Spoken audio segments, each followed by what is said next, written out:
there's a lot of games where that's true, where the rake is really high and it keeps pros away because they're like, well, we can't beat this. But overall, for the game, it's actually better because pros aren't playing.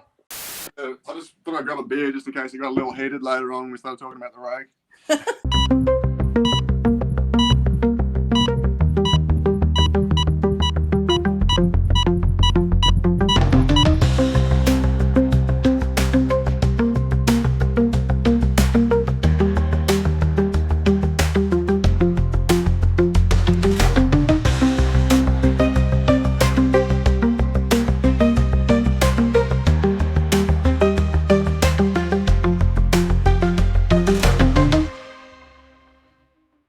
G'day everyone, welcome to the Poker Pulse podcast. We're back, we're all here again, and we've got Kathy, we've got Troy, and as you can see down the bottom right, we've got a special guest today in Josh McSwiney. So how are you guys? Good. Everyone's good, everyone's recovered from what's been a busy period. Yeah. Any results to talk about, Troy, Josh, anything like that? Kathy? Troy, you had something, right? I had a semi-deep run at APL, just been playing online since I've been back home now, so been getting binned online, so back to normal. Well, I mean, it's back to the normal run.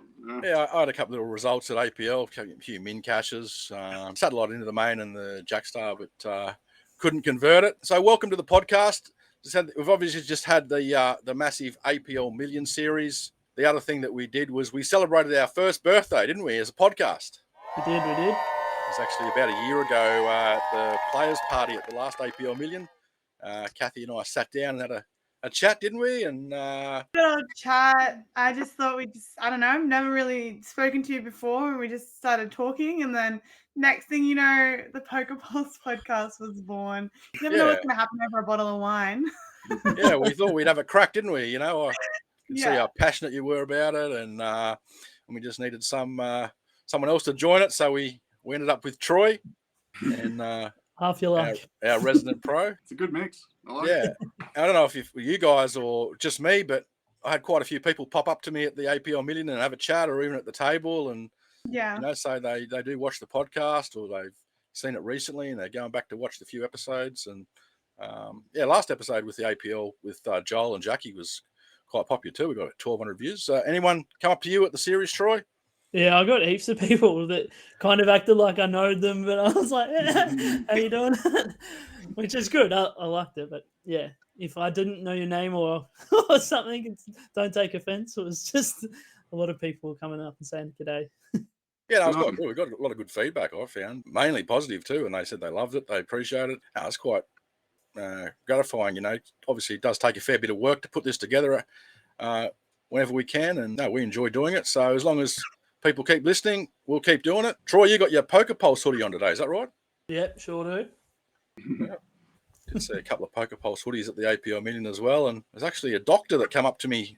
He said, "Oh, I like that logo. It's got a stethoscope on it." So he asked where he could buy one, and he jumped on and he bought one straight away. So outside of that, obviously the Poker Pulse podcast is brought to you by the Australian Poker Schedule. That's a website where you can find every tournament series throughout Australia. We're really big on transparency too. We like to publish all the schedules with from all the operators that show all the rake and everything, so people can make an informed decision. I've got a structure calculator on there as well you can use, and quite often on our social media I put up some analysis, which I did the other day actually just for the APL coming up. So make sure you check out the Australian Poker Schedule website and follow us on Facebook and Instagram, same as the Poker Pulse podcast as well. And if you can like and subscribe to the video, we'd really appreciate that. It really helps us out too. I was going to say, mate, thanks for doing that over the years, Seriously, I know it was a lot of time, and there was a time before you even had the brand of the Australian Poker Schedule. I noticed that the player of the series promos, that everybody wearing the badges, really everyone's asking about it. Everybody's looking for where it came from, and it must have your views must have skyrocketed, right? Great exposure.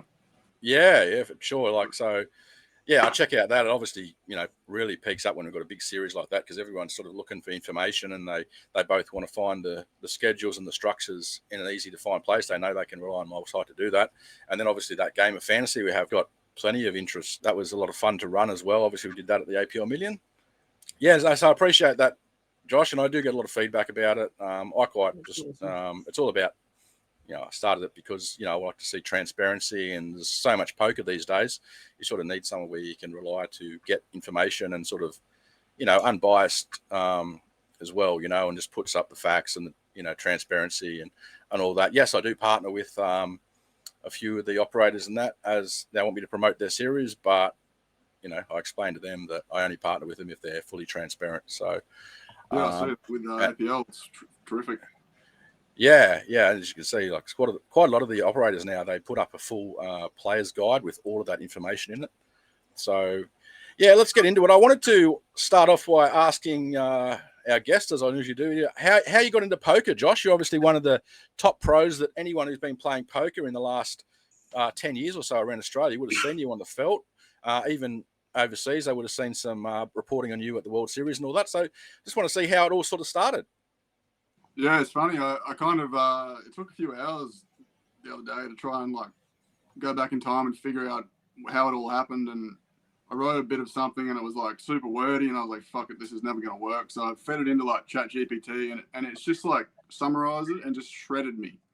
Like absolutely ripped me a new one. So like, yeah, I found the game back in uni. We'll start with university years, I guess. So basically there was like a group from my high school, some sharp kids who ended up becoming doctors. We had common classes because I was doing like pharmacy, they were doing medicine. So we had biology, and basically one night we were supposed to be doing a group assignment, but this huge nerd accidentally wrote everybody's section. So we all got together and well, fuck, let's just like crack this bottle of scotch and fire up the computer and play some cards. I'd never even heard of poker, and we just like had a go. We're just playing like play money, stakes. Like back in the day, you could play free rolls and stuff, and like that was cool. Like I had a good time, but never really thought anything of it. And then like a year later, I met a guy who was actually playing for money online on 888. He was playing like just, like small stakes, but then they had like the $5 feeders, so like the 55s and stuff, and he would like have a crack, and he'd have like $1,000 days or whatever, and it was interesting. And he was playing like cash, like up to like $25 buy-ins, which is something when you start with nothing. So sort of like I realized there was something there, and I had a bit of a go myself, like in my own time, honestly, while I was a bit messed up off my tree. And I realized that like, there was something to it. If you just bet like 1-1-1 and then 2-2-2 and then 3-3-3, like they'll fold at some point. And I sort of just, it really intrigued me, like what was going on. And I just kind of like realized that I have to stop this now because it's just like, it could consume me. I realized straight away what it was. Like, it's just the most complex game, like, imaginable. So, yeah, I just parked it. And I told myself that if I ever actually wanted to get into it, I would just go all in. Like, I would just, like, read every book, watch every video. And, yeah, stuck with my studies. I've ended up failing because, like, I was doing 5 subjects a semester, and, like, I never went to class. And I was just, like, on college getting fucked up every day, like and I only went to do pharmacy in the first place because it was like the way to get out of my hometown in like regional Queensland. So I was like, fuck it. So basically it was doomed to fail, and it was a humbling experience because I ended up having to get a job, and I learned the value of a dollar. And I worked at Aldi. Well, actually, originally I moved to the Gold Coast and worked for Dreamworld and stuff, but it wasn't until like the end of that stint that I found online poker. And so we just transitioned to like when I was working at Aldi, I had a job, and yeah, it's kind of hard to place everything chronologically, so I'm doing my best here. But yeah, I broke it down to like the first time I won like $1,000. So I took a $10 US bill that I had no money to my name, took $10. I went down to Commonwealth, I cashed it in for 10 AUD. I then deposited it onto PokerStars, the minimum deposit of $10, and I just whacked it for like 1,000. Like it was like some like $3 thing. I was just a whale. Like if I had 2 cards above a 10, I would just put it in like pretty. I didn't give a fuck. Like, and it just happened for me, and it was just like from like negative, like I had no money to my name to just like $1,000 US. Like I thought I was King Kong. I was just like, ding, ding, ding. Why don't we just do this every day? Fair. So good. How did that work out? It's funny how so many pros or people in poker, you know, they do start well, right? Like they have like a score. It's just amazing. It's something in like the that beginner's needs luck, to, right? to pull you in, right? It's like, oh, okay, well, Yeah, but it maybe always this happens, is- right? Well, maybe this basically, is- I went So on the often. sickest heat. So often happen. Like when I first made a PokerStars account, like you can call it whatever you want. It's rigged or whatever for the new deposits or whatever. But like I was just crushing, and it was very simple as to why I was doing it. Because like I read the books, right? And if you have a pair of 8s or better, you have like 55% against whatever the top X% of range is. You know. Yeah. So like I would literally only put the money in, like any money in period, with a top 5% hand. And like I couldn't lose. Like everyone was just paying me. Like, I thought I was a fucking genius. And then you just fast forward like 6 weeks when everybody has like, you know, they've played you for a bit. They've realized, you know, you just always have it. And they have like, you know, statistics software running that they know exactly how you play. All of a sudden you get no action and you just start bleeding out and you start to lose. So that happened to me basically. And around that time, I got the job at Aldi, and I all of a sudden, like, I was supposed to be going back to uni to use my prior learning. I was going to do secondary education. I lasted like 2 weeks, literally, and then just went full time on the work at Aldi, and then I play poker at night. And I was losing slowly, but like my online cashes were just going, like my cashes was just flying. You know, I'm like, yeah, I've cashed for like 150K. You know, I know some shit about poker. My actual like profit and loss graph is just like straight down 15K, like just straight down. But so, you know, delusional. Like this is the thing. Like I've been there. Like I played this game for years with absolutely no guidance or learning or structure. Like I have been a complete beluga whale. I have been a complete broke degenerate. Like, you know, I've seen the transition, and you know the best way to think of it is like, you know, a baby shark is a fish. You know, like everybody has their place in the ecosystem, and how big you grow is dependent on how hard you work and how much money you have. And how much money you have isn't necessarily linked to how much you win at poker. Yeah, for sure. That's Well so said. true. So yeah, so it was funny because when I got this job at Aldi, like I was working so many hours that I needed a car, like my little Daewoo shit itself, this old Chinese thing with a plastic radiator, you know, the one. Yeah. So I got a good car off my parents, and the plan was to pay them back like $1,000 a month or whatever it was. And then so I did this for a while, paid off like half the car, and then I was like, you know what, I'm not happy. Like I'd moved from like where I was up in regional Queensland to like Moreton Bay, still wasn't happy. I was driving across Brisbane every night to hang out with my mate, play online till all hours, like just wasn't happy. Decided that I needed to go pro. It was time. So I just quit my job without warning. I still owed my parents like $4 or $5 grand for this car at this point.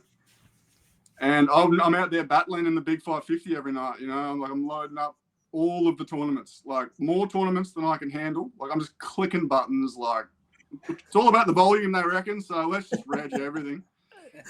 And like just was doomed to fail. Like, you know, you can just imagine how it would have been living with me as my mum. Jesus Christ, it would have been on tilt like all of the time. So my parents are like, "Fuck it, we need to show this kid." Because I was a kid, even though I was a young adult, I was a child. I was immature as can be, right? They're just like, "Righto, take this bloody let's take his car off him." So I lost my car, and I was down to like absolute crumbs at this point. Like my parents were so pissed off with me that they were like fucking gonna kick me out. Like this is the low point of this entire conversation is probably when I had to go to like gambling counseling with Lifeline. I'm not even kidding. I went there with my parents, and they were like so concerned about this poker thing that I had to sit down and talk to a professional. And I sat there, and I swear to God, I convinced this guy about. I explained everything I could to the best of my ability, and he saw the passion in my eyes, and he like. I mean, I didn't know what he said to my parents after that conversation. Like whether he was like confirming that I am completely addicted, but like he actually heard me, you know, he heard what I had to say, and he might have been able to reason with the fact that if I was a bit better, then maybe that'd be true. But yeah, so the crux of this story, the good news is that like I was supposed to just go bust, and I was supposed to get a normal life basically. But then I go to my mate's place as I would, you know, took a 6-pack of beer or a carton of beer around. It was like I had no money, but like, you know, this was like the last hurrah on a Sunday night. Basically, I honestly think my account balance was like less than $10. I remember messaging him being like, "Yeah, no, I got $10. I'll come around. You know, we can run that through. That's a sesh." Like, and yeah, so I did run it through, and it lasted about half an hour. And I'm playing one tournament. I got one left, and it was the $1 rebuy Micro Millions Sunday Spark. I don't know if you remember that one, Troy, but it was like on a bad week, it was like 25 grand guaranteed, and on a Micro Millions, it was out of control. Yeah. So like I got done. I had to re-enter. I tried to double re-enter as I always would because I was a whale, and it approved it. But then I only got like half a stack, and I didn't really think about it. And we play on through the registration period, and it pops up for the add-on. I'm like, yeah, shit, give me the add-on, and no, didn't add on. I'm out of money basically. So with a min buy-in, somehow we have just outlasted 12,500 people and hit it. Wow. Let's go. No way. I'm talking like on the edge of homelessness, basically. I hit this one out of the ballpark, pay off my parents in full, buy myself a new computer, and it was just like, ding, ding, ding, maybe we have a winner. Yeah. How much was that for? It was like 12,500 Aussie, so $8,000 or something. It was literally $1 into like, it was an 8,000x. Amazing. Or $2, so 4,000x. Yeah. It's weird how poker works like that. I always find when like I'm on a downswing and I get close to, you know, and then it just goes bang and you just. I'm waiting for that moment. I would like that moment. We live in some sort of simulation, I think, where it just, there's so many stories in poker with people that, that they just have this big win or something happens for a reason, you know. It's funny, like Joel Williams was explaining, you know, Shireen Vijayaram, when he won that study, he wanted to cash that 10K out. He wanted to go on a fishing trip. He wasn't allowed to because of the rules. And he ended up binking the Aussie Millions, you know, 5 days later. And, you know, Joel Williams said you got to thank him for that, because if he didn't apply the rules, then he wouldn't have done that. Yeah, it's just so many stories like that in poker. So funny how you got into poker was very similar to me. I was at uni and someone mentioned it. I was like, what's poker? When I was studying teaching. And then, I started playing just for fun online and then live for the pub and stuff. And same. So you also played the pub games too. That was the other thing. Like I was around you know, every pub, like every night, free roll tournaments. You can't lose. You know, I was just making a little money to put fuel in the car and buy cigarettes. This is why when I do have a crack at like what APL has evolved into, like it blows my mind. Like it used to actually be like a beautiful thing. I won a trip to with APL to Road to Vegas Jackstar package. I was the last person to win one or whatever. And I went over there, I was like 2018, so I must have been like, what? I'm pretty tired, so 24, 25 years old or something. And my life was never the same after that. I walked in there, like, firstly, I met a man who ended up launching a training website, and I was on the ground floor of that. Secondly, like, I sat there and watched this guy with a mountain of chips. He max late registers this tournament, right? It's a 1K. The next day, he's signing up to play the $1 million event. He has a mountain of chips in front of him. He has people coming and going all afternoon, dropping off bricks of cash to buy action. Like, I'll never forget it. Like I was a kid with I literally had about 10 grand in my name. And I'm watching this guy collecting $1 million fucking buy-ins. Like I came home and I was a different person because I'd seen it. I'd seen the scale of it all. Yeah. And it is nothing short of fucking magnificent. Yeah. Like, you know, you do have to pay 30% tax for the privilege of going. And that's why it's not really viable for freaking pretty much anyone. Like, we still go. Yeah. You know, and now everybody has to pay to play, and the reality is, like, everybody has to lose to play in most cases. Yeah. With the rake. We've gone from winning, we're not breaking even, we're straight up paying to play.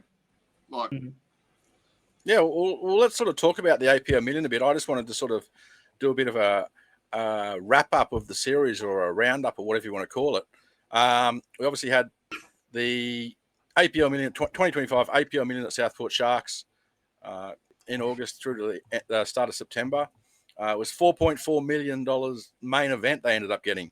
The total series was a $15 million prize pool. But yeah, that main event broke all the records once again this year. 3,375 entrants, and we saw Igor Seibel. He won $738,000. Cooper Felton, who we all know, another pro, $495,000 for second. And there was a couple actually good stories, I thought, too. Perry Langley, who's from a local Brisbane player, he plays at the APL up there. I'd say he would have won his ticket through multiple ways throughout the year, and he's got credits or whatever, and he wouldn't have directly bought in for $1,500 cash anyway. And he ended up coming fifth or sixth, I think, maybe for $100K. He got a six-figure score there. Awesome. Yeah, Mate, so I mean, we love to see that sort of stuff. Yeah. 100%. Yeah, so that was a good story. And then we saw massive records as well. The Jackstar, we saw Troy Sweet. He took out $384,000 in that. There was 1,400 entrants in that Jackstar. And unbelievable. that was unbelievable. And I mean, you know, to APL's credit, they did do it as they promised, and they said that we're going to make sure that this isn't a stuff around this time. Last year was obviously a bit of a shit show with, you know, they didn't have enough ability to seat players or whatever, and there was that many players. This time they gave it free, clear air, and as I said, I was there within the first 600 people, and I got seated straight away. I think they seated something like 800 or 900 people. Yeah. There was no alternate list or anything. Yeah. So they really did well there with that. There was a few criticisms that we'll get into later about structure and rake, etc. The Centurion, Dustin Jung, won that for $310,000 as well.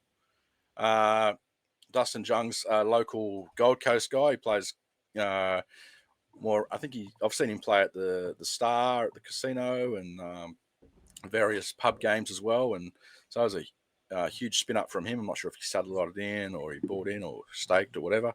And then Yoon Kang. Yeah, I randomly I knew someone that bought his action. I sat next to somebody. Yeah, it was came from nowhere, right? Awesome.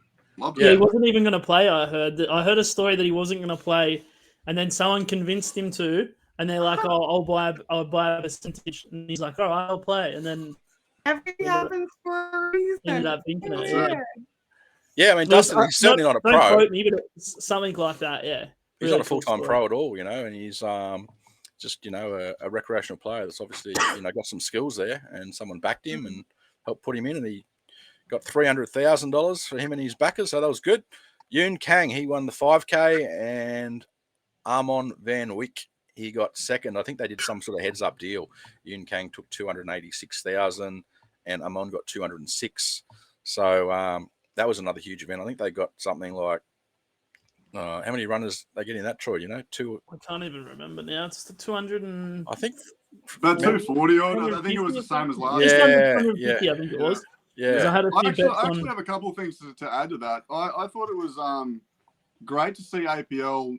From memory, they played down every APL Million flight to 12.5% last year. Is that right? No, they played to a specific time, because I remember I bagged the first flight and it didn't end till 4 in the morning, and I said to Joel, they changed the time that it started this year. 2 o'clock this year.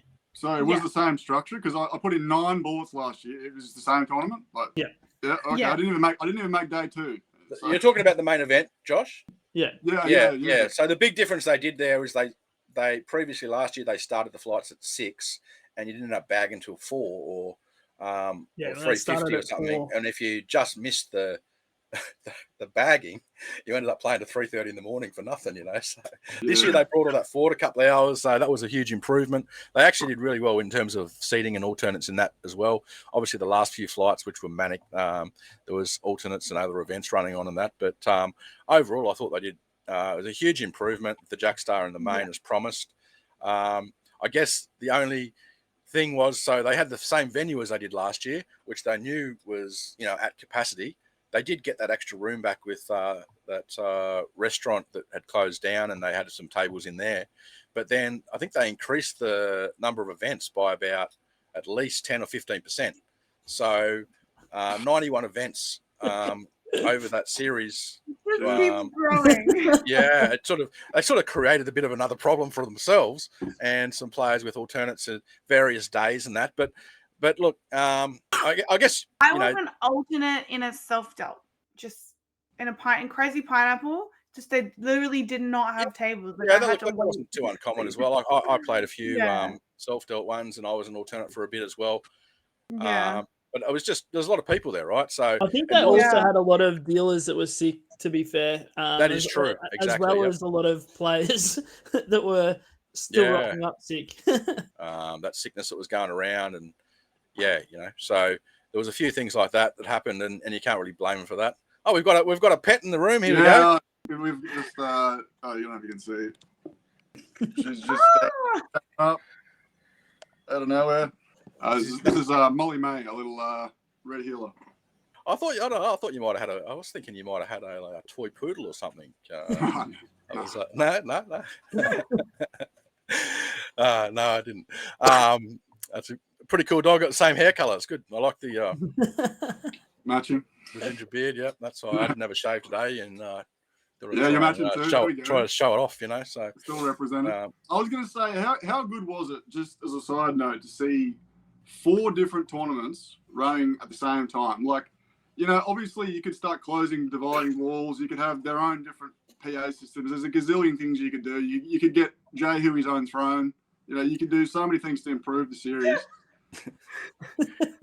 But like, it's there. Like, it's a great idea. And the fact that you can get 4 different buy-ins happening at the same time is what it's all about. And this is what I've been trying to really hit home, is the fact that everybody has their own division, right? Yeah. And anyone can be a winner. So let's just take the good from this series, isolate it, get rid of all the shit, and build something for the next time. Like, it dawned on me, I wrote this huge breakdown of what I was seeing while I was there, because I wasn't sleeping well, and I was honestly deeply disturbed when I started looking at the breakdown of like these tournaments and seeing that first place money was second to rake, first of all. And then seeing the de-evolution of these tournaments to mystery bounties. So we've taken somewhere where you're supposed to be able to make a little bit of money, right, in the long run. And then we've added the mystery bounty element to it, which means that it's really difficult to actually realize, because you're randomly giving away some of the... So it's gone from something that's hard to realize to even harder. And not only that, the mystery bounty when you min cash was not even a buy-in back. I only put 1 beer in the freezer, mate. I could not fucking believe it. Yeah, no. Look, the mystery bounties, I guess, as we know, that's sort of designed as a bit of a lottery sort of thing to get recreationals in. And then if someone turns up to play a mystery bounty because they want to play the mystery bounty, that's why they're there. And then they go, there's a series on, might as well play that, or they win and they play other events. So it does sort of feed the ecosystem a bit too. Just give the bounties to either Malcolm or Liam and then just be done with it, right? Yeah. You're not wrong. Look, I don't mind the concept. Like, it's not great for the pro, but it's great for everybody. It's the fact that when you implement it, all of a sudden nobody is aware of the fact that they're losing, because the variance is exponentially bigger. Like, you would need, at the moment, if you have a small win rate, you have to play something like, I ran some crazy numbers. Like, you could play it was either 10,000 or 100,000 events without certainty of being a winner, if you're only pushing small edge of like 5% or 6%. I need to rerun the numbers, but the point is you couldn't definitively be a winner without playing for like 1,000 lifetimes. Yeah. And that's why I kind of like the idea. I don't think you'd be able to implement it live, but I think online, if you had a mystery bounty progressive, so that once the biggest bounty's knocked out, then there's an element of skill as well, because you can then hunt that guy that's got the biggest bounty and kind of... Oh, that's brutal! How have they not done that yet? That would be cool. I agree. Yeah, but I mean, just to push back, like as I said, and it's the same with all sorts of different events. It's about the overall bigger picture too, and getting people to that series. It's sort of like the ladies event in a certain way. Some people sort of don't like that ladies event sort of separation sort of thing. But if one lady turns up because she wants to play the ladies event and she goes to the series, and then she goes out and plays other events and she gets into poker, I think that's the big sort of bigger picture. And it's the same with mystery bounties, as I just said. and other sort of events that they go like that one event alone. Yes, I agree. It's not a winning prospect for pros. Pros are not going to, Anyone, or anyone, but pros don't. It disadvantages pros, but it does sort of add to the marketing sort of element of getting people into poker, getting that interest. Yeah. Yeah. I was actually a bit disappointed that like the mainstream media, like the Gold Coast Bulletin, even or Channel 7 or Channel 9, they didn't actually report on this series. Like this was a record-breaking series. It was $15 million series, and someone won almost $750,000 on the Gold Coast, which doesn't happen every day. I don't know if maybe they're just not aware of it or whatever, but yeah, I thought it was a bit disappointing. I thought it was like a national news story almost, but at least a local Gold Coast news story. Yeah. Yeah, Very nice. I mean, I've got a bit of a theory on that. Like, I don't want to promote gambling, something like Yeah, that. I don't think that makes sense. It's to do with that, but it's also to do with the fact that these tours, they're really only running. They're not standalone tours, right? They're all running underneath the pub gambling infrastructure, the gambling legislation. Yeah, they're sort of not regulated in the same way as a casino is. Like they're regulated under the local club's gaming license, I guess. Yeah. And that fact is what's got me most concerned and why I've been blowing up, because I've honestly been absolutely losing my mind trying to make sense of it. Because the moment you cross the line, like you're gonna have huge issues with these pubs and clubs. Like if this information, takes off, like we've got bigger issues here. You know what I mean? At the moment, it's all just sort of washed away because everybody does their ass in the pokies, and it's not news to anyone, right? Yeah. So these consumer losses in the poker, it's just getting washed by the same brush. It's like a 1 to 100 dilution factor. There's so much pokey money disappearing that they don't want to talk about gambling in the press at all. Really? Yeah. Whether it be positive or negative, because everybody knows it's negative and it's bad and it's getting worse. Well, a lot of the clubs and therefore jobs and everything along with the suppliers and all sorts of stuff, sporting clubs and that wouldn't survive without the pokies. They're propped up by the pokies, the RSL clubs as well. They're all like casinos. So yeah, I mean, I guess they're sort of good and bad. I particularly, some goes, well, I wish they'd just get rid of the pokies altogether, and then you think, well, the other flip side of it, well, if they did that, then what would happen to jobs and all this sort of stuff? It gets really disturbing when you actually find out the figures that they actually make from the pokies. I remember from last year, not this year, last year, just over the weekend of the last weekend of the main, I think they made $1.5 million in pokies revenue just on those 2 days. But that was last year. I don't know what it was this year, but that was last year. Yeah. When I type in Queensland pokey losses into Google, I get the first result comes up as an ABC article from 21st of September 2023 that says Queensland gaming losses climb to more than $5 billion a year. Losses, it says. Now, I haven't gone through and verified all that, but that's the type of money that's going through these pokies. It's incredible, and obviously we have the pokies at Southport Sharks where we just had the APL Million, so. That's just Queensland. Could you imagine like Australia-wide? It'd be absolutely. And that's live, physical bricks and mortar pokies too. When there's all these other ways of gambling online and everything like that, it doesn't even include that. But we can't play poker online. It's just. Yeah. Honestly, I honestly don't think that's the worst thing to take away. The ability to gamble. I can see the argument for online. I can. Yeah, no. I think the reason online got banned was because the government wasn't taking their fair share. Yeah, exactly. It's literally it's always the thing. If the government can't make money out of something, they won't want a part of it, which is ridiculous because they get to make all this money from the pokies, but people who are actually playing a game that I believe has a skill edge and is more of a sport than just a slap on the pokies. It's a mind sport. Great. It is. It's actually been legally classified as a mind sport. But God forbid us play online. God forbid. Yeah. It just comes down to that sort of, the government wanting to sort of overprotect its citizens, but when people can make their own decisions with gambling and even tobacco and stuff, the same thing happened. They wanted to protect us from tobacco and vaping, and then they ended up, creating a problem where tobacco prices tobacco is so expensive in Australia now because of all the tax they've added to stop people smoking, that now smokes and cigarettes are actually the cheapest they've been since I was 16.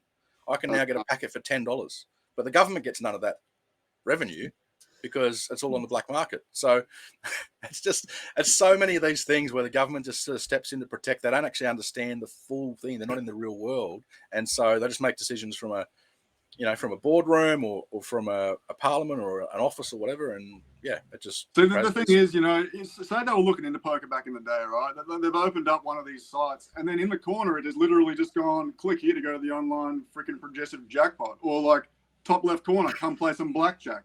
Like somebody could have just opened this shit up and just been like scarred. You know what I mean? Like, yeah, true.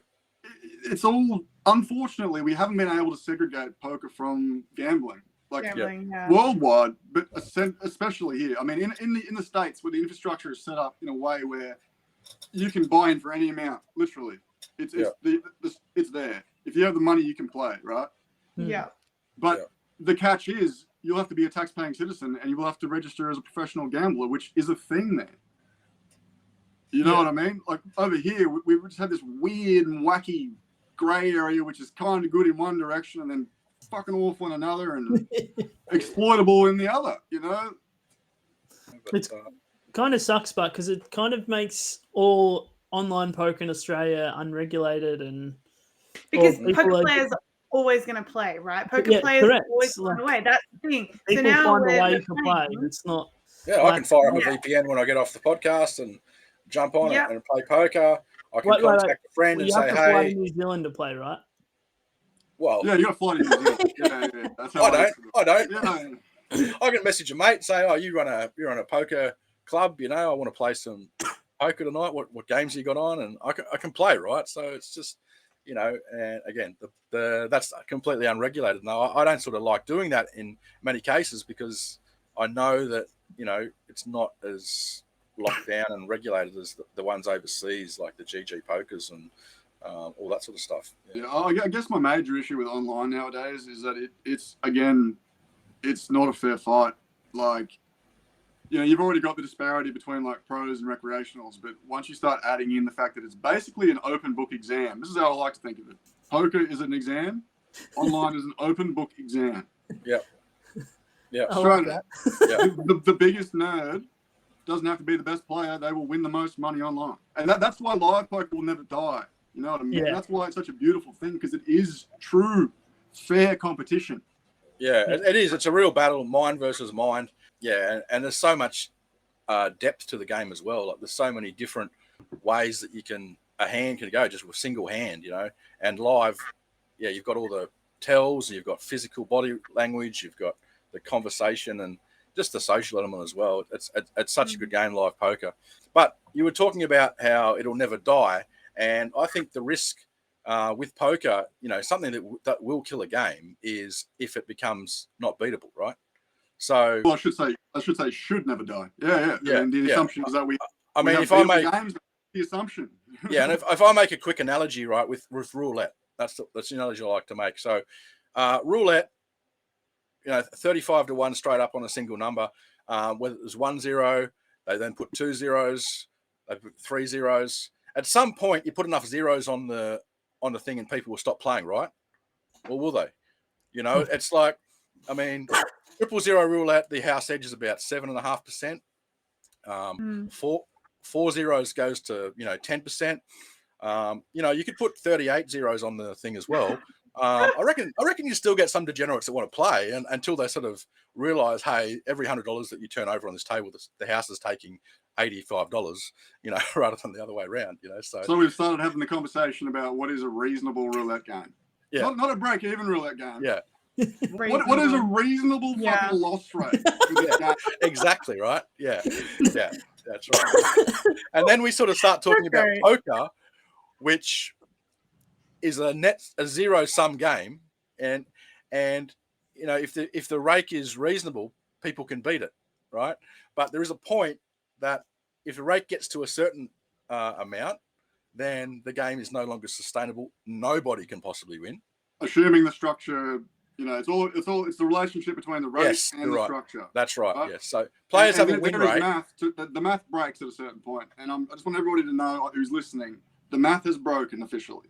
Like there's a line that's been there. It's been imaginary. It's everyone knows it's fucking there. It's there, right? Yeah. We just don't know exactly where to call it at every buying level. That's the problem. Yeah. But we've towed it, and we have just fucking launched ourselves across it. Like we haven't done it by a little bit. Yeah. We have started serving up actual negative EV dog shit. Like there was an $80 event at APL, for instance. Like I don't want to just call them out. I will call them out because they're the industry leader. An $80 buy-in at APL where the best player in the field, according to my math, which I think is pretty fucking sharp, the best player is losing 10.5%. The best player. Jesus. Wait, were they for all the really fast turbo ones? Like these, the these 10-minute... These are the self-dealt. Yeah, I played one of those. Like, yeah. the average player is losing. The average player is essentially paying $16 to sit down and have a bit of fun. And the best player is paying $8.45 or whatever. Wow. Just to play the game that used to be not just free, but profitable for everyone. And I mean, you can what really fucks me up, right, is that people can sit down in this game, right? You've paid your entry fee, you get in the trenches, you start playing, you start bluffing, you start blasting, you're crushing them. You got a table full of donkeys, you know, you're having a great time. You are a winning player in this lineup. It is undisputable, right? But you are not beating the biggest competitor in the field. The rake. By a huge margin. And the biggest competitor in the field doesn't even have a fucking chipset in front of them. You're the best, Josh. Honestly, I cannot, I mean, I can't say it any clearer than that, right? Like, no.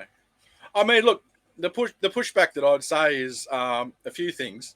And, like, I don't disagree with you, like, in terms of the games. I'm not sure. Do you know what the games used to be? So there used to be a $100 game that you used to play that was beatable, or? Look, this is the thing, right? Like, I actually feel like I've done the entire community a disservice for not picking up on this shit way earlier. I've been so caught up in my own nonsense. Like, I've been buried under a mortgage. Like, I have been grinding my ass off, hitting every single fucking stop for the last few years. And all I really cared about was whenever the rake went up in my buying games. It's all I had. You know, I look at a schedule, my eyes would just filter out anything below $1,000. Yeah. I wasn't even aware that this shit's going on. Yeah. So, well, look, there is a lot of the good news is like, there's a lot of poker around Australia, and you know, APL aren't alone in having, you know, those particular games. There are other ones, but you know, I believe, you know, there are some games. There are actually quite a few games actually under even 500 that are really good.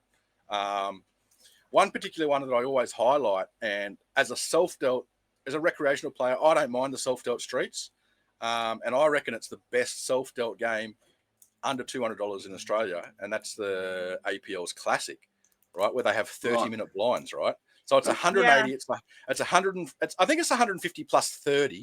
So it's about I'd call it 16% rate, but I think that's fine. I think you can beat that, and it's like a multi-flight event, and I love that event. I think that's really good. But it just seems beyond that under that 180 game, most games are unbeatable. But the pushback that I just wanted to also say with that too is obviously, you know, the reason that rake's sort of going up a lot isn't just because the operators and the casinos are trying to pad their profits. They're trying to cover their costs, right? So a lot of things have happened in Australia recently with rising costs in, you know, the casino's got to play a safer gambling levy. The casino actually has to pay the government for the government to employ people, high taxes as wages, you know, logistical costs. You know, you've got some operators, like when you talk about the APL Million, they've got the amount of tables and logistics involved in getting all those tables and things to that venue. And then because they need so many dealers for the Jackstar, they need to sort of fly them in or put them up in accommodation, which I know it's not all, they don't cover all the costs, but they cover it. They do subsidize a lot, so they've got the extra costs. So when you do have such a big series and you've got so many overheads like that, I guess you do want to have the extra events there. But it's not just APL, Craig. There's Yeah, every no, I agree. venue, That's just an example, but No, I'm just I saying when you understand. have a big event and there's a lot of costs involved in the logistics. A lot of them have a stream, like APL had a stream, right? And you've got media, so they had 3 media people there taking photos, doing reporting. You've They got had to understand commentators. also They got for someone that plays poker full time, you've got the rate that you've got to compete with. Then you've got all the travel costs, accommodation, 100%. flights, all that kind of stuff that chews into your ROI as well. So not only when the rate's really, really high is it hard to beat, but then you've got all the travel costs, which are through the roof because you're paying like $200 or $300 a night in accommodation most of the time. You got your flights, which are dear as well, and then you've got the infinite rake. It's like, no, but I can attest this. That I stay with 5 people, and my accommodation cost was $1,300 for 2 weeks. Like, and that was 5 people. Yeah. Like, it's a lot of money, and I drove up to save money so that we'd all have a car while we're up there. But like, it's crazy, and there are people who are doing this as a livelihood in order to travel around. And I mean, these companies want us to travel too. They want to put on the tours, and they want all the interstate people coming and going to these series. But if you want that, then there has to be an attractive sort of prospect for you. And if you know that you've got to pay all these costs, plus a rate, plus all these things, why would we keep coming? Like, you're not making this incentivizing in any way, shape, or form, other than the fact that, like, you need to play in order to make a livelihood, but the livelihood is not being able to be made because of all the fucking costs that are involved. So it's just why? That's it. Like, what are we going to do? Start sleeping on everyone's couch or floor, eating fucking baked beans? Like, how are we supposed to make this sustainable long term? The reality is that the buy-in limits, they're pretty stuck. They haven't really shifted since I've been doing this professionally, right? We've always had the same buy-in levels. Like, the bankrolls, in my opinion, the bankrolls are nowhere near big enough to play these buy-ins, right? It needs to be like $1,500, $2,000 to cover expenses. We've established that. Yeah, as a professional, as a professional, right? Yeah. So, like, to do that in these big fields, you honestly need like $500,000 bankroll. Yeah. To have any confidence interval of not going broke. Like, there is an outside chance you will do your balls. I think it was like 1 in 1,000 people will, over a sample size of 1,000 events or whatever, 1 in 1,000 won't go below 0 at some point. Like, losing is a part of it. Yeah. You can run that. Actually, you did that on Prime Dope, and I wanted to clarify too. This isn't just a conversation that you're having on your own. Like, you've been reaching out to a few other pros too. Mate, I have been speaking to anybody who will listen to me about this stuff. Like if anyone really knows me, like, they'd be shocked to know that I'm even on this podcast. I like my privacy. I don't really engage with social media. But like, it was the only platform that I saw a way to do it, and I've reached out to, I'll name them. I have reached out to the ambassadors. I've reached out to Jackie Glazier. I handed her a copy of the document to try and fix this before it even blew into anything. Right? Yeah. I gave a copy to her. I gave a copy to you, Craig, for your perusal. I gave a copy to Didier, Bert, and I gave a copy to Jared. We all had a look at it, and it was clear as day that it was kind of fucked up. But I just presented a problem, right? So it took me a day to identify the problem and present it to people. It took me about a week of like not being able to sleep at night to figure out how to solve the problem. And then I have submitted that off. And all of a sudden, people are really starting to see what the players need and what the operators want are 2 different things. It's apples and oranges. It's so far removed. And, what necessarily is best for the player isn't 100% of it. But we got to meet, not in the middle. We've got to meet just a little bit. Like, players need this, operators want this. It's not halfway. Like, we need to budge a little bit here. Is what I'm trying to get at. Yeah. Yeah. I mean, we don't mind paying. Like, we're going to be paying premium rate regardless, right? Because we live in Australia. The cost of living is expensive. They've got to pay the dealers. They've got to pay most of the operators have to pay the venue and whatnot. But when APL, for talking sakes, or one of the other series is getting paid by the venue as well, to then be still charging the absolute top dollar, I think it's something has to budge. Exactly. So we've got companies, we've got tours owned by a group of people, we've got tours owned by single people, right? Everybody's got different, operating levels, and they've got different costs, and at the end of the day, they chop it up in different ways, and they've got more or less mouths to feed. It's all a fucking balancing act for them. And all anybody cares about is their own business. Yeah. Straight up. Mm-hmm. Okay. No, okay. So who can do anything about it? the players and the dealers. Okay, nothing is going to run in this country without dealers for a start. But if you want to get the players behind the dealers to make positive changes, like we can tell them how it is. I'm telling you, like at the end of the day, talking to people though that have the desire to just keep playing. This is the problem. When we talk about rake, I love it, and I am all for this conversation, and I love what you have to say, Josh. I really, really, really do. But we're stuck between a rock and a hard place because poker players are some of the most stubborn people you'll ever meet in your entire life. And at the end of the day, unfortunately, the players are just going to keep playing. Like, they make all these complaints. You hear them verbalizing it. You hear them complain. You hear them whinging. Well, that's but because they won't do anything about it. Well, most rec players are not pros, right? So most of us are recreational players. Exactly what I was about to say. Yeah, we have other jobs. We have other sources of income. Just keep we don't have a bankroll that has no other money injected in it other than from poker, like a pro, right? I'm talking about the regs, Craig. I'm talking about I am talking about the regs who travel to every series and make the same complaints every time, but I will see them at every. It doesn't affect the recreationals. It doesn't affect. It doesn't matter if you are regulars, the pros. Yeah, but for you or for Craig or that just play recreationally, right? It doesn't matter if the rake's incredibly high because you're only there for fun. If you win, happy days. If you lose, happy days. It doesn't really matter, right? But if you're a professional and this is your livelihood, it's almost not beatable. There has to be a point where it becomes not beatable. So it doesn't really affect the recreationals. They're not going to really care. It's right. More so the way I see it, guys, is I'll just try to jump in, Troy. Once we hit a certain buy-in level, 20% of the population is ponying up 80% of the rake. Okay, so the recreational argument, it just taps out at $600. Like, there's really not that many recreationals at the high stakes, and that's what I'm trying to really hit the nail on the head of. It's if you want to play under $500, you're basically guaranteed to lose. Is the point? What I'd love to see is people just being small winners in the long run. This is the thing. In the short run, sure, poker is gambling. Like, there's no two ways about it. If you don't have a good bankroll, if you're not like roll to do it, you're going to lose. Phil Ivey's going to lose if he starts taking shots with 3 buy-ins in his bank account. The thing about players sort of wanting to take action and not turning up to the events. I mean, the thing with that is they need the recreationals behind them because recreationals make up most of the fields. There's not very many professionals. And there's a reason for that because playing poker professionally is bloody hard.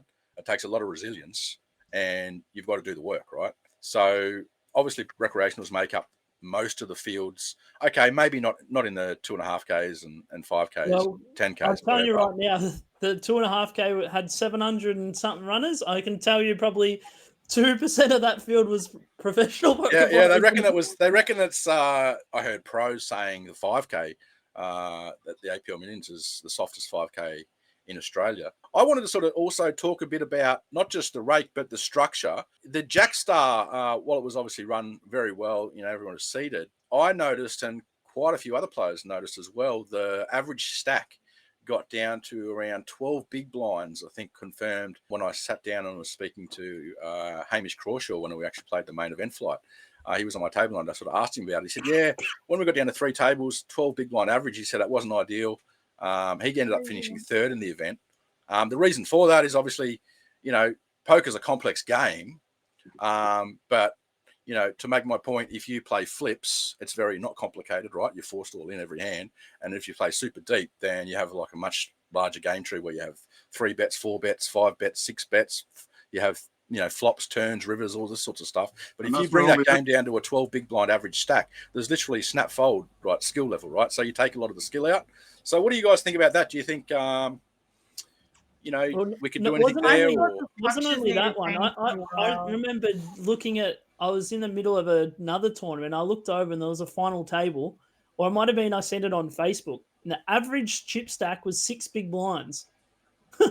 And I was like, what? No, actually it was a final table and the chip leader had 9 bigs. on the final table, and I was There like, was quite a few. Like if you go back, they actually post all of the Yeah. like when they put the final table, they post all the bigs, and most of them was like the chip leader had like 15 bigs, and the rest all had like 8. Yeah, I saw a 7 few bigs. comments on 17, Facebook 18K. actually in those actual posts Yeah. that said, "Oh, nice average stack," or something sort of smart actually like that. But at the end of the day, they are right. Once again, this isn't just an APL problem. Sure. This, So the thing is, right, we've just established it, right?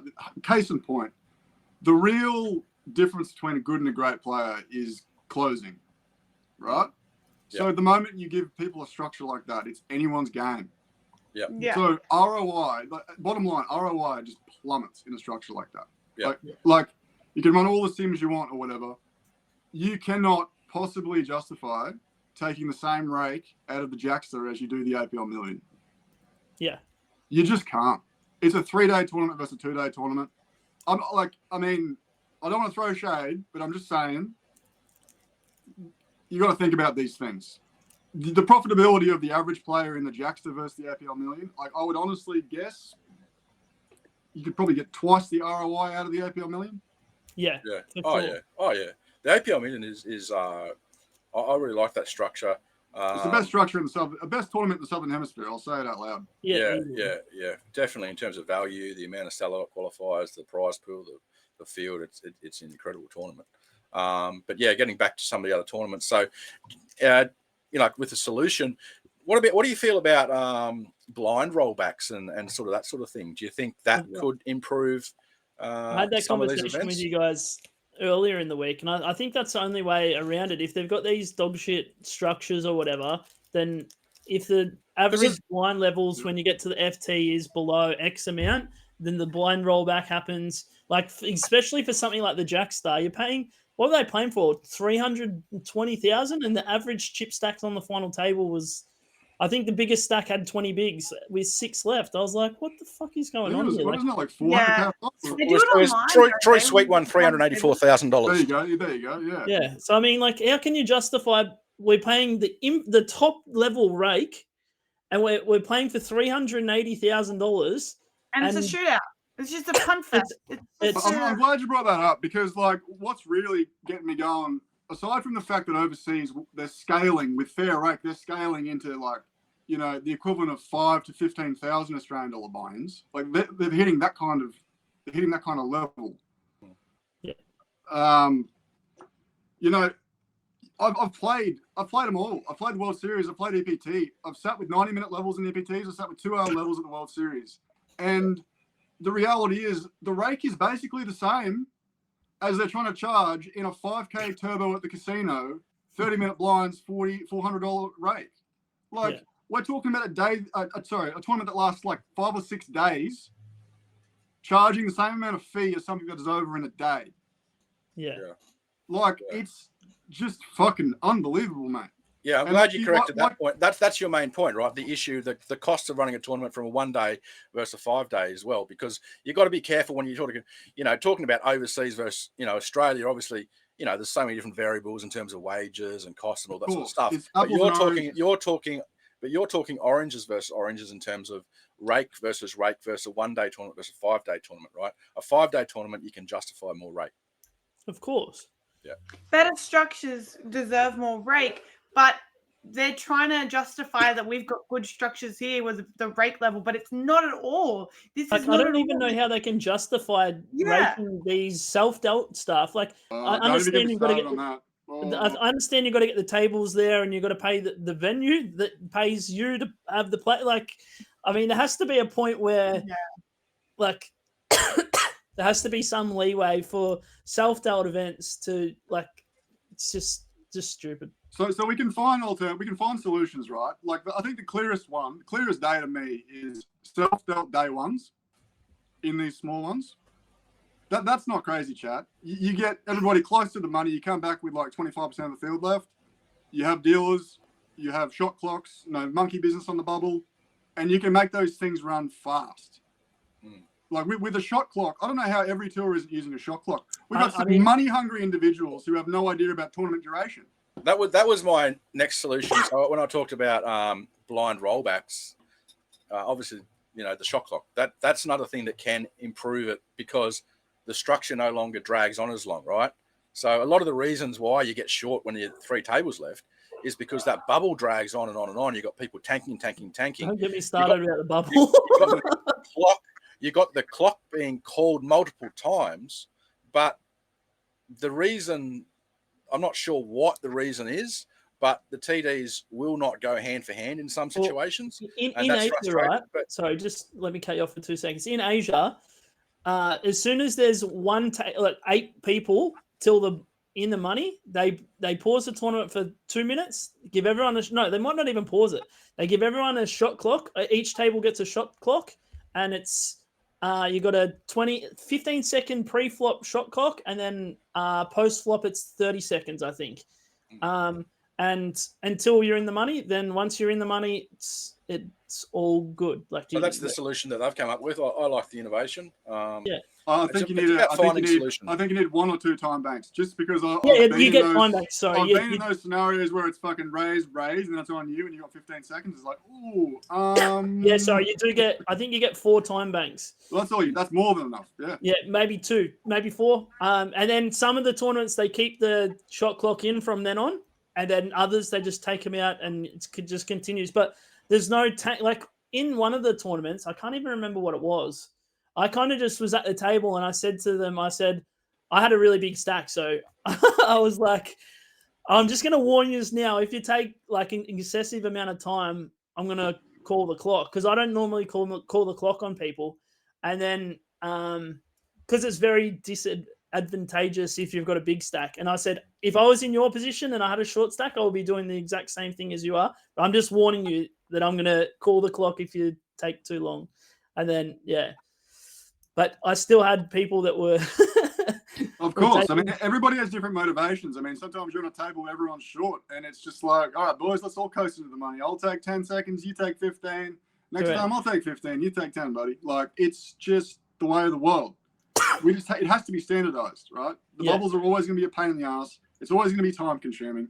So like, it's good to establish the problems, but like, we've got to find the solutions, and operators have to be prepared to level with us. We've got the solution. I just told you the solution. Well, we've told the companies the solution, but no one fucking implements it. It's like, well, Centurion implemented it. They just changed the structure for the Centurion. Yeah. I just wanted to say that too. Yep, the Centurion. There must have been some feedback given to APL, and I've listened, which is good to see. I love when I see operators listening to feedback from players and making positive changes. The Centurion from now on is, instead of 1 hour blinds on day 1, it's 45 minutes. They play an extra 1 level, and then day 2 becomes 1 hour. So you're still late rego for 1 hour, and then shot clocks. Well, maybe fix the one that we've been telling you has been not See, right. That's the other thing. You said it just then, Troy. We've also not just got to set the standard for blind levels. We've got to set actual structures. Because they're going to be like, 40-minute blinds, and then we'll just cut this 1, 2, skip a few. You know what I mean? Feel like they always make structures really, really good at the start, and then as soon as you get to those critical moments, it's gone to a complete turbo. That's when where all the money is, right? And no one gives a fuck. Cares in level 2. Everyone's got 150 big blinds deep. No one cares about the blind levels then. So can someone explain to me 300,000 and you're on the final table, that's when it matters, right? For sure. I was going to say, like, back in the day, Crown 2018, they had tournaments that would kick off Aussie Millions, $1,100, 100 big blinds, ante-level 1. 2018, I remember going there and being like, wow, this is kick-ass. Everybody's in their seats straight away. There's alternates because there's so many fucking people, and it just ran like a sewing machine. How on earth have we gone from that to fast forwarding like a few years to tournaments starting with like 400 bigs, no ante? like you want to save some money? How about we cut out the first fucking 6 hours of this tournament that I'm not even rocking up for? No self-respecting pro is actually going to spend 6 hours playing this game. Yeah. Like, everyone is going down the toilet. What the fuck, man? Yeah, I don't even like regoing until the antes come in, because it's like. And the other thing is, the thing that just baffles me the most is poker is not new. So you can jump on the internet, you can find any other tour around the world. It sounds like we're bashing like APL. It's got nothing to do with APL. APL was just the last series we're at. We could talk about APO, which didn't even disclose their fucking rake. Like, it's don't even get me started on that one. What the actual fuck was that? Yeah, hidden rake. I got sent something with 2 to 5% hidden fucking rake coming out of the next series. Apparently that was an accident. I shit you not. At the bottom right hand corner, half of the message was written, and the bottom left hand corner, half the message was written, saying that there will be a dealer charge of 2 to 5% discretionary rake. You take a structure that's like pretty good, like a 350 rake in a 5K, and then you add a $100 fee or even a $250 fee, and you're officially the most expensive tour on the fucking circuit. Yeah. And you're charging more than an EPT that is doing a 7-day event. Like, for reference, like, everybody's comparing everything to Australia. We've got operators that have never even gone overseas and seen the real thing. But yeah, something has to change. Yeah, definitely. Yeah, something has to change, and it's not just APL. As you say, like a lot of these events are in the same boat. There's a lot of variables too. That's why I think the blind rollback thing makes sense. You don't have to do it all the time. You just do it when you've got X number of runners and the bubble dragged on for 2 hours for some reason or whatever. But that shouldn't be an issue, but Craig, the bubble shouldn't be an issue. I don't understand why they haven't fucking implemented these shot clocks years ago. Like, we don't need to recreate the wheel. It's not like APL doesn't have shot clocks. They've got shot clocks there. None of the Australian operators do that I know of, do they? None of them do it. WPT do shot clocks on some occasions, but they don't do it for every bubble. No, Poker Palace don't. APT don't. No, I'm not just saying it's just for APL. I'm saying for all, it should just be common practice, right? Like in every event. I mean, but none of them are doing it. It's insane. Yeah, I know. It is baffling. They're complaining about, we're getting the premium rake, and they don't want to pay for dealers for the whole time. If we have every tournament has a shot clock, the tournament's over probably quicker than if we don't have a shot clock. So it's more beneficial to the operators because they don't have to pay for the dealers for as long. So it's like a win-win for everyone. You don't mind paying a bit extra rake if you get the longer structured tournaments, you get really good service, premium experience, and great equipment, etc., etc. I'm happy to talk about a brand that maybe not everyone else wants to talk about, but everyone is so obsessed with playing at the casinos. And I have 2 problems: cash games and the tournaments. I play cash games on a weekly basis, right? Every cash reg, I go to the Star, I walk in there, unless it's the weekend, they are doing no drink service, they're doing no table service whatsoever. You're literally paying the highest rates that I know of anywhere, like $20 on a 2-3 table. Like, sorry, what?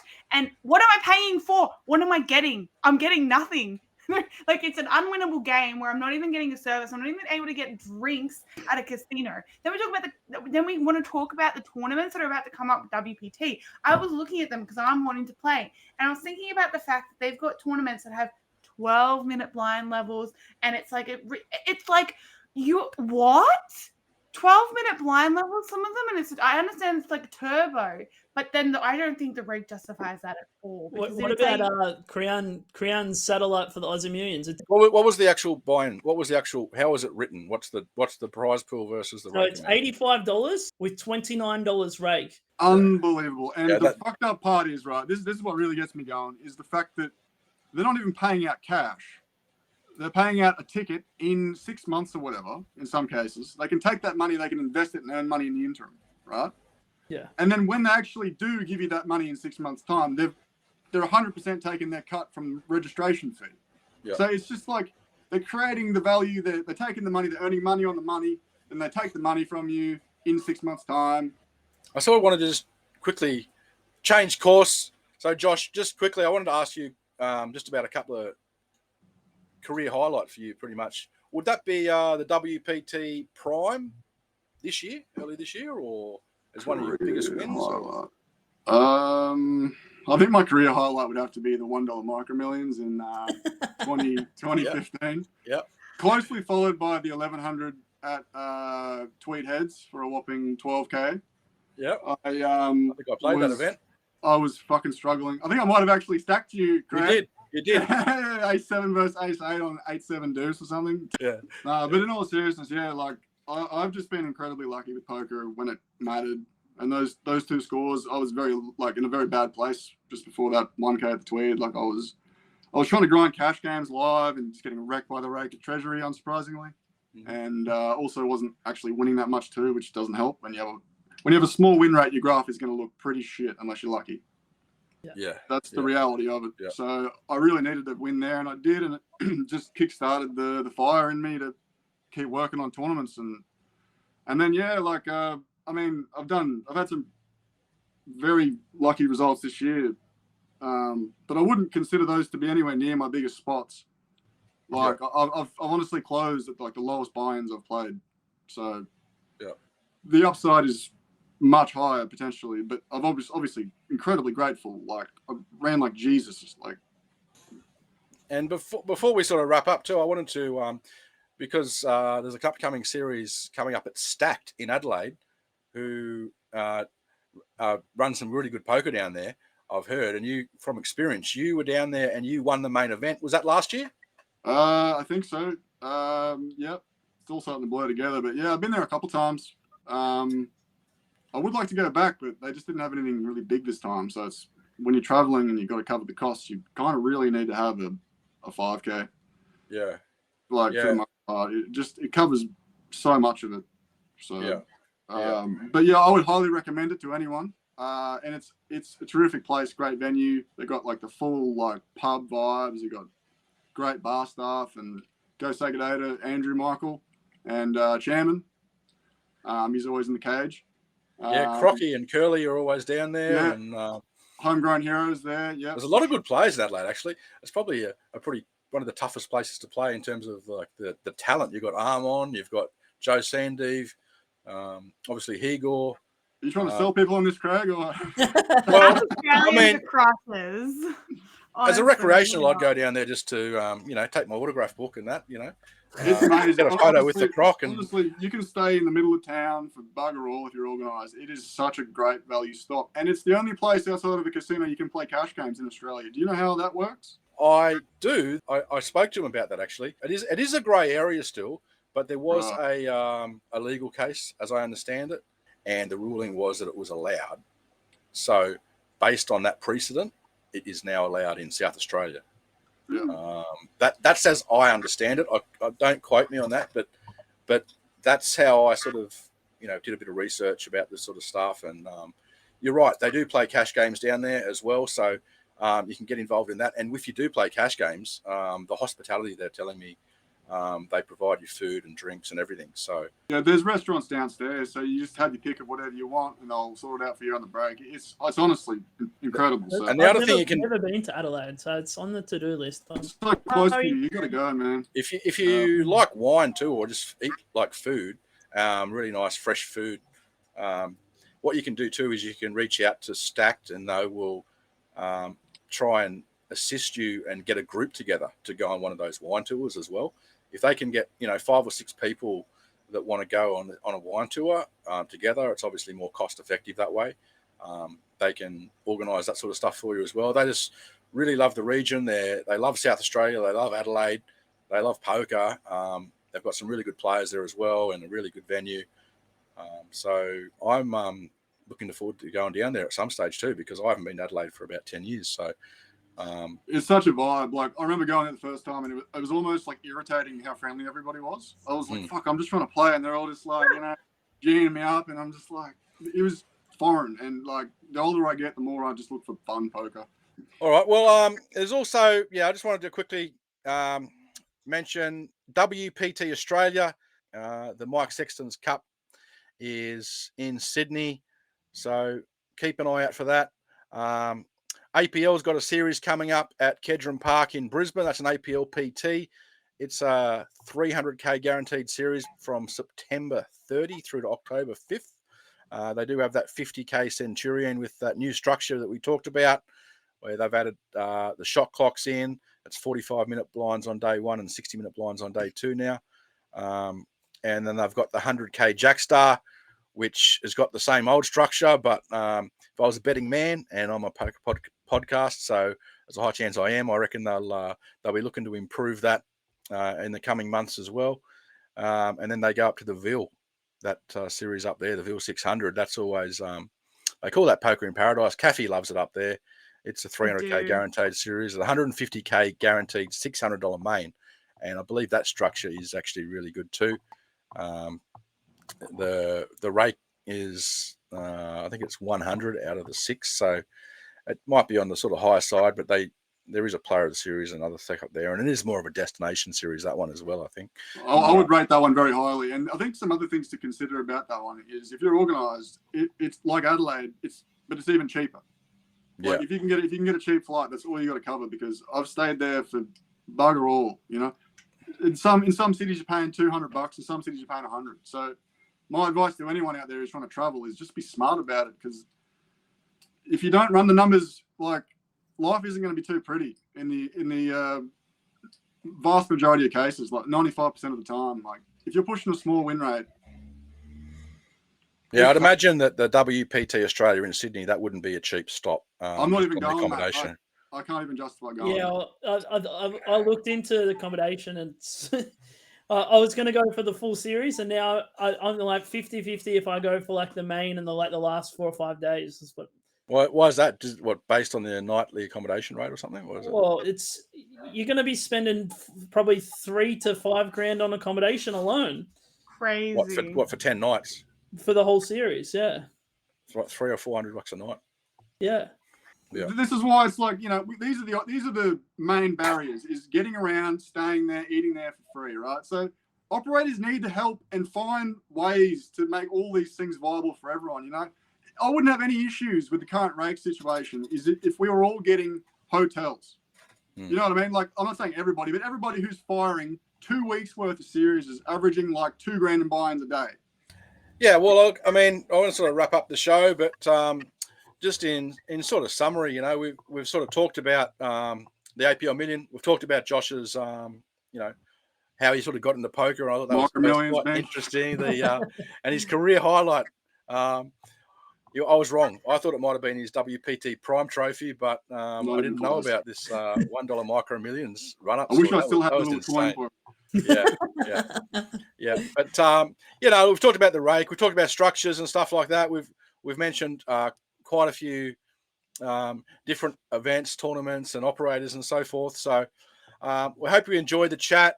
If you did enjoy it, please like the video, subscribe to the channel. Yeah, we like to do these podcasts. We have a lot of fun with them. We try and get some great guests on. We've had another great guest on this week, so I want to thank you for coming on, Josh. I really appreciate it. Thank you, Josh. And I really appreciate you speaking out on behalf of, obviously, as you said, you were initially, you were sort of, you know, stuck in your own sort of zone, and then you sort of looked at what was happening at this latest series, and it sort of irked you. So you did something, you spoke up about it, and what that does is it actually not just APL, but it sort of, you know, gets the message out there to all players. You know, have a look at what's going on.